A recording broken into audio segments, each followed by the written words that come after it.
Hi, ಈ ಸೌತೆಕಾಯಿ ಹೀರೆಕಾಯಿ ದೋಸೆ ಸಾಫ್ಟ್ ಅಷ್ಟೇ ಅಲ್ಲ, ಸಖತ್ ಟೇಸ್ಟಿಯಾಗಿದೆ. ಈ ದೋಸೆನ ಮಾಡಲಿಕ್ಕೆ ಒಂದು ಸೌತೆಕಾಯಿ ಹಾಗೆ ಅರ್ಧ ಹೀರೆಕಾಯಿಯನ್ನು ಸಿಪ್ಪೆ ತೆಗೆದು ಚಿಕ್ಕ ಚಿಕ್ಕದಾಗಿ ಕಟ್ ಮಾಡಿ ಎತ್ತಿಟ್ಕೊಂಡಿದ್ದೀನಿ. ನಂತರ 1 ಕಪ್ ಆಗುವಷ್ಟು ನೆನೆಸಿರುವಂಥ ಅಕ್ಕಿ, ಹಾಗೆ ಅರ್ಧ ಕಪ್ ಆಗುವಷ್ಟು ಹೀರೆಕಾಯಿ, ಅರ್ಧ ಕಪ್ ಆಗುವಷ್ಟು ಸೌತೆಕಾಯಿ, ಹಾಗೆ ಒಂದು 3 ಟೇಬಲ್ ಸ್ಪೂನ್ ಆಗುವಷ್ಟು ಹಸಿ ತೆಂಗಿನಕಾಯಿ ತುರಿಯನ್ನು ಕೂಡ ಹಾಕೊಂಡಿದ್ದೀನಿ. ತೆಂಗಿನಕಾಯಿಯನ್ನು ನೀವು ಜಾಸ್ತಿ ಕೂಡ ಹಾಕೋಬಹುದು, ತುಂಬ ಚೆನ್ನಾಗಿರುತ್ತೆ ಟೇಸ್ಟು.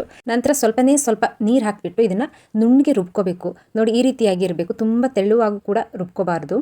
ಅದನ್ನು ಒಂದು ಬೌಲಿಗೆ ಹಾಕಿಬಿಟ್ಟು ರುಚಿಗೆ ತಕ್ಕಷ್ಟು ಉಪ್ಪನ್ನು ಕೂಡ ಸೇರಿಸಿ ಚೆನ್ನಾಗಿ ಮಿಕ್ಸ್ ಮಾಡಿ ಒಂದು 5 ನಿಮಿಷ ಹಾಗೆ ಬಿಟ್ಟು ನಂತರ ಇದನ್ನು ದೋಸೆ ಮಾಡಿಕೊಂಡ್ರೆ ತುಂಬ ಚೆನ್ನಾಗಿರುತ್ತೆ.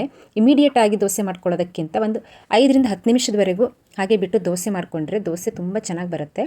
ಇವಾಗ ಕಾದಿರುವಂಥ ಬಂಡಿ ಮೇಲೆ ಇದನ್ನು ಎಷ್ಟು ತೆಳುವಾಗಿ ಸಾಧ್ಯನೋ ಅಷ್ಟು ತೆಳುವಾಗಿ ನಾವು ದೋಸೆನ ಮಾಡ್ಕೋಬಹುದು. ಇಷ್ಟ ಇದ್ದರೆ ಮೇಲಿಂದ 1 ಸ್ಪೂನ್ ತುಪ್ಪ ಅಥವಾ ಬೆಣ್ಣೆ ಹಾಕೋಬಹುದು, ಇಲ್ಲ ಹಾಗೆ ಕೂಡ ಚಟ್ನಿ ಜೊತೆಗೆ ಸರ್ವ್ ಮಾಡೋದಕ್ಕೆ ತುಂಬ ಚೆನ್ನಾಗಿರುತ್ತೆ. ಸಖತ್ ಟೇಸ್ಟಿಯಾದಂಥ ಬ್ರೇಕ್ಫಾಸ್ಟ್ ರೆಸಿಪಿ. ಇದನ್ನು ಲಂಚ್ ಬಾಕ್ಸಿಗಾದರೂ ಮಾಡ್ಕೋಬಹುದು, ತುಂಬ ಸಾಫ್ಟ್ ಆಗಿರುತ್ತೆ, ಗಟ್ಟಿ ಕೂಡ ಆಗಲ್ಲ. ವಿಡಿಯೋ ಇಷ್ಟ ಆದರೆ ವಿಡಿಯೋಗೊಂದು ಲೈಕ್ ಮಾಡಿ, ಹಾಗೆ ಚಾನಲ್ಗೆ ಸಬ್ಸ್ಕ್ರೈಬ್ ಆಗಿ. Thank you. Bye bye.